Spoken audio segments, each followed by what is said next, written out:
Ұлы даланың жүрегі, Еуразияның орталығы, бейбітшілік қаласы, ақиқатқа айналған арман. Осы теңеулердің барлығы жер ғаламшарындағы ең жас елордалардың бірі. Астана қаласына әбден лайықлы жібек жолы заманынан бастап, хан ордалары құрылып, сауда керуендері өткен әртүрлі мәдениет бай дәстүр, діни көзқарастар тоғысуы осы өңірлерге тән құбылыс еді.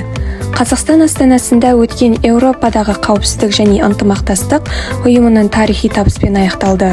11 жылда тұңғыш рет ұйымға мүше елдердің көшбасшылары біріккен қорытынды құжат Астана декларациясына қол қойды.